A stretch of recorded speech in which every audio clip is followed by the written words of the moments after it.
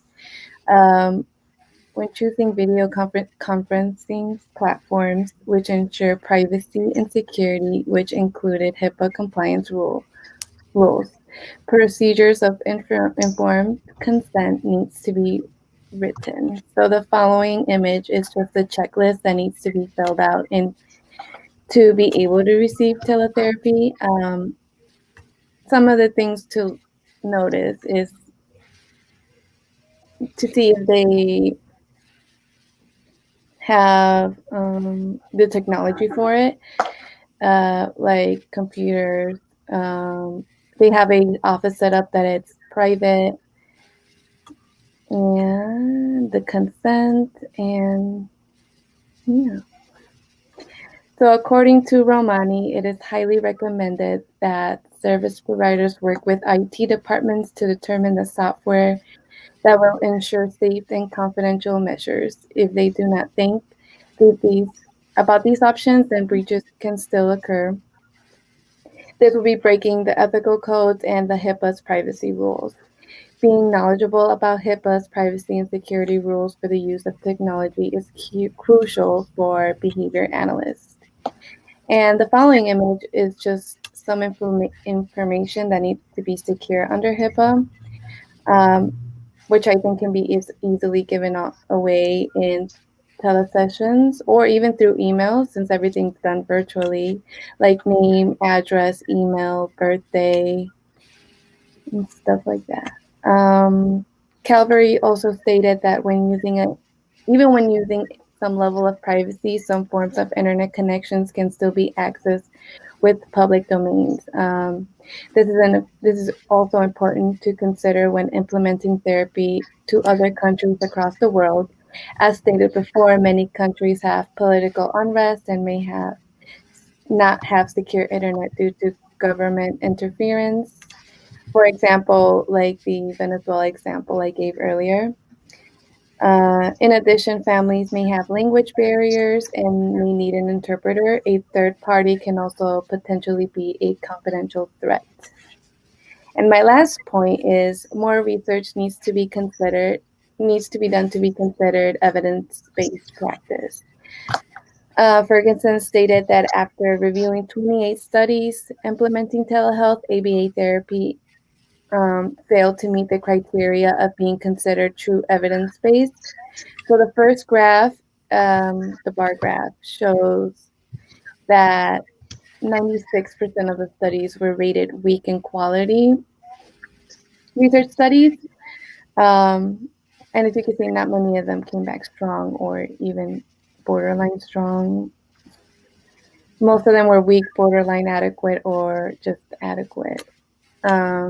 And then there's also a pie chart that illustrates the difference between interventions and the categories implemented, and which areas have little research.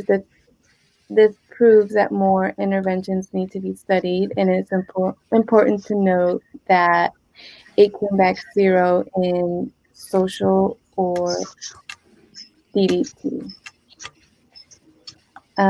Also backing up my previous statement, both Reese and Tomlinson also concluded that there is not enough evidence to conclude that telehealth is evidence-based treatment. Some more topics that need to be researched are Romani provided a list of future research that needs to be conducted. One of these being behaviors that may be maintained by automatic reinforcement, because there's just more high quality clinical judgment is necessary to determine the effectiveness of this treatment. There also needs to be more research to evaluate the usefulness and effectiveness of ABA with adolescents and young adults. They believe there could be some resistance to treatment due to longer history of reinforcement.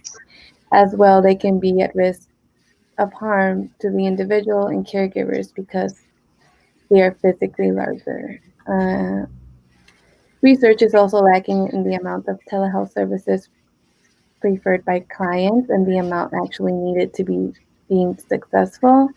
There has been acceptability rating with that prove favorability, but unclear on the amount if they prefer mixed or both methods, such as in vivo or telehealth. Yeah, and that concludes my summary section. Awesome. Thanks, guys. What a lively debate. I think it's time to now open it up to questions and answers. I don't know if anybody out there has a question. As I stated earlier, will be the filter and will be providing answers to any questions that you may have. I have a question. How do the ethical guidelines impact treatment and intervention efficacy? Oh, great question. As Isamar previously discussed, according to Romani and Schultz 2017, telehealth is inherently a mostly vocal communication device whereby presenting information visually or physically is difficult at best. Therefore, BACB Code 4.05 describes change program objectives. BACB Code 3.04 explaining assessment results, and APA 9.10 explaining assessment results need to be considered carefully, especially if the caregiver cannot follow vocal-only instructions. Similar to these issues, BACB 1.05, professional and scientific relationships, may also be hindered if social cues are not read accurately. This could occur since the caregiver is often further away from the webcam than the behavior analyst, making it difficult to determine whether the caregiver is upset or understanding vocal directions or comments made by the behavior analyst. After considering all the factors and analyzing the data, it is critical to decide if teletherapy is the most effective treatment or if in-clinic services result in more significant results. If there are associated risks and in-clinic services cannot be implemented effectively, and if a practitioner does not have enough experience or training to implement telehealth, then it should be deemed not an effective mode of therapy, Code 2.09D, according to the BACB 2019. Any other questions? I have one. Yes, Victoria. How do ethical guidelines impact boundaries of competence? Well, Victoria, Ethical Code 1.02 is in regards to boundaries of competence. This means that implementation of services must be within the behavioral analyst boundaries, and the behavior analyst must only provide services after proper training, supervision, and consultation. The behavior analyst should first conduct a self-assessment and determine if their skills are deemed knowledgeable, and if not, then they need to enhance their knowledge and skills in using these other alternative forms of service delivery. He or she should enhance their skills by by asking management for additional training or shadowing other behavior analysts who are implementing telehealth sessions. Did that answer your question, Victoria? It did, thank you. Awesome. Any other questions? Yes. What is a BCBA's ethical responsibility regarding this topic? Well, the expertise of BCBAs delivering services via telehealth is likely limited, resulting in the need for additional training and consultation due to the fact that many BCBAs are offering telehealth services for the first time. Therefore, we implore those BCBAs poised to engage in telehealth to do what behavior analysts always do good work and take data, Risley 2001. And then disseminate those data because that is how we are going to advance our understanding and practice of telehealth within our field. In addition, according to the BACB Ethical and Compliance Code 8.04, media presentations and media-based services, and APA Ethics Code 4.01, maintaining confidentiality, behavior analysts have a responsibility to determine the safety of various web-based communication programs to maintain their patients' confidentiality and privacy. Any other questions? Okay, if there's no other questions at this time, I did receive a couple of email questions, and I thought I would go ahead and address those. How could some of the threats associated with the use of technology result in ethical concerns for behavior analysts working with clients with disabilities? To answer that question, I would start by saying technology issues can arise throughout the evaluation procedures. Therefore, BACB Code 8.04 media presentations and media-based services become important for behavior analysts to consider. As technology evolves, behavior analysts must stay abreast of these advancements, not only with the ways in which to troubleshoot technology issues, but with the benefits and limitations of new equipment and programs. Being familiar with communication systems that are HIPAA or FERPA compliant is important. However, many other programs and systems are involved when conducting services via telehealth, such as video recording programs, updated computers, and so forth. Given the challenges of staying up to date with equipment needs, behavior analysts should also consider the extent of their capabilities with troubleshooting technology issues as they arise after the telehealth system is in fact in place. They may need to consider consulting assistance and training with an IT department in order to have more knowledge about technical problems that can occur and preventable actions to take. And the last question for this evening is, what is the ethical responsibilities of behavior analysts who are working with clients, families, educators to ensure that technologies used by clients during school settings are available to clients once they transition to a new setting? I will answer that question by starting with continuity of services, specifically BACB Code 2.15, interrupting of discontinuing services, APA 10.09, interruption of therapy, and APA 10.10, terminating therapy, are all areas that pose some challenges to telehealth. It is the behavior analyst's responsibility to make reasonable and timely efforts for facilitating the continuation of behavior analytic services in the event of unplanned interruptions. Behavior analysts do not abandon clients and supervisees. Prior to discontinuation, for whatever reason, behavior analysts discuss service needs, provide appropriate pre-termination services, suggest alternative service providers as appropriate, and upon consent, take other reasonable steps to facilitate timely transfer of responsibility to another provider. This means that when a client in a school setting transitions, it is the behavior analyst's responsibility to ensure all members of the client's team have access to technological devices as well as access to trained staff who can effectively implement services using technology. The transfer of therapy services will not be complicated if there is a team of providers at the host site. And that concludes our debate this evening. If there aren't any further questions, bye, and thank you all for listening.